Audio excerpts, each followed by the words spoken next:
పశ్చిమాసియా యుద్ధం 5వ వారంలోకి ఎంటర్ అయింది. ఇరాన్పై అమెరికా, ఇజ్రాయెల్ భీకర దాడులు చేశాయి.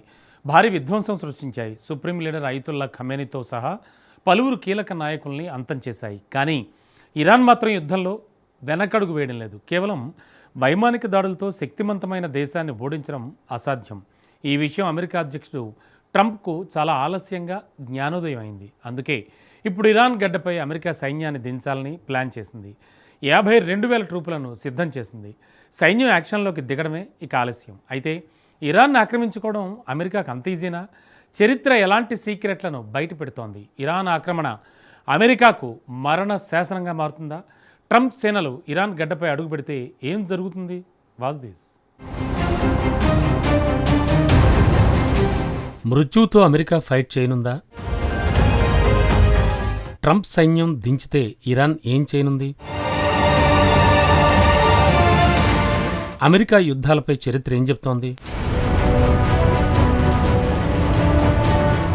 పశ్చిమాసియా యుద్ధం కీలక మలుపు తిరుగుతోందా? ఈ ప్రశ్నకు అవుననే సమాధానం వస్తోంది.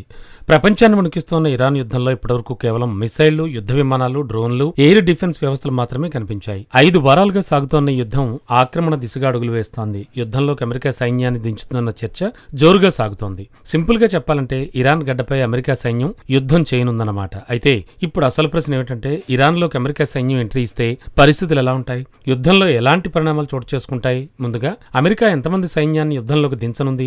ప్రస్తుతం పశ్చిమాసియాలో అమెరికాకు 50,000 మంది సైనికులు ఉన్నారు. వాస్తవానికి అక్కడ ఉన్నది 40,000 మందే. అంటే అదనంగా మరో 10,000 మంది ట్రూపులను అమెరికా ఇప్పటికే మోహరించిందన్నమాట. ఇందులో 2,500 మంది మెరైన్లు కూడా ఉన్నారు. ఈ మెరైన్లు శత్రు తీర ప్రాంతాల్లోకి చొరబడతారు.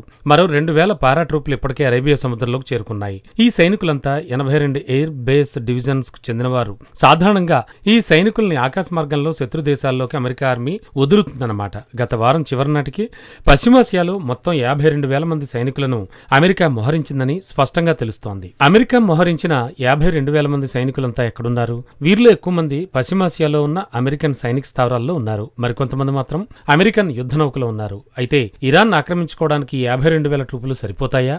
దీనికి చాలా సింపుల్ సమాధానం ఏమిటంటే నో.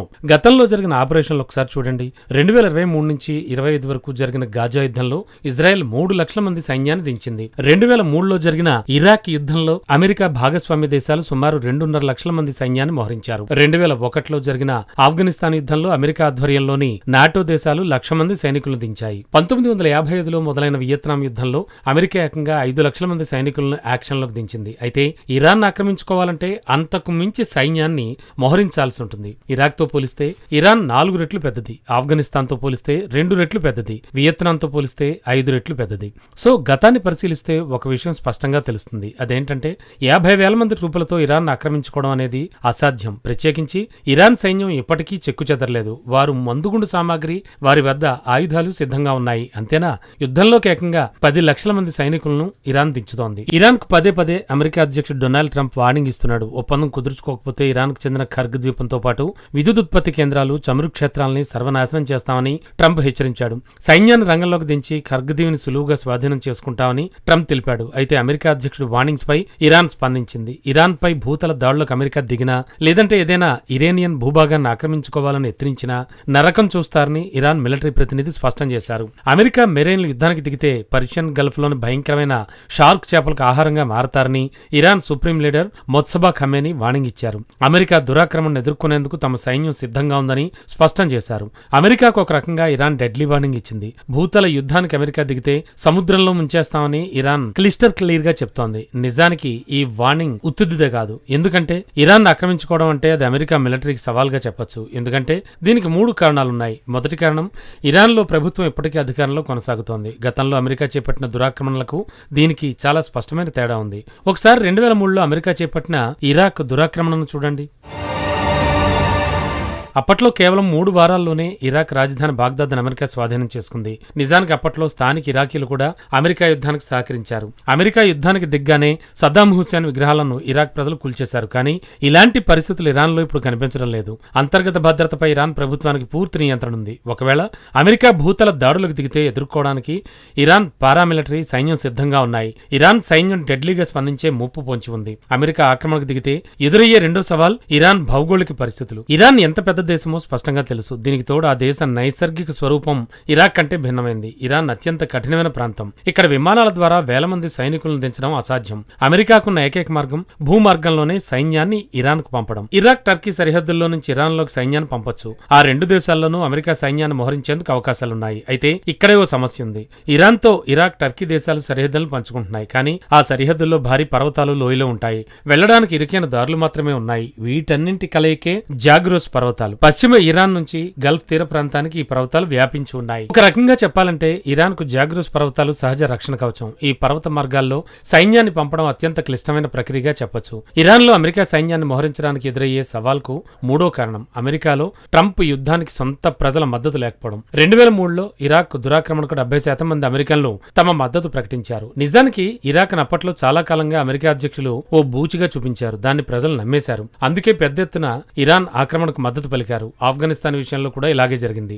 ఈ రెండు యుద్ధాలు 9/11 ఉగ్రదాడి తర్వాతే జరిగాయి. దీంతో అగ్రదేశం మిలిటరీ చర్యలకు అమెరికన్లు సంపూర్ణ మద్దతును తెలియజేశారు. కానీ ఇరాన్ వార్ మాత్రం అందుకు భిన్నం.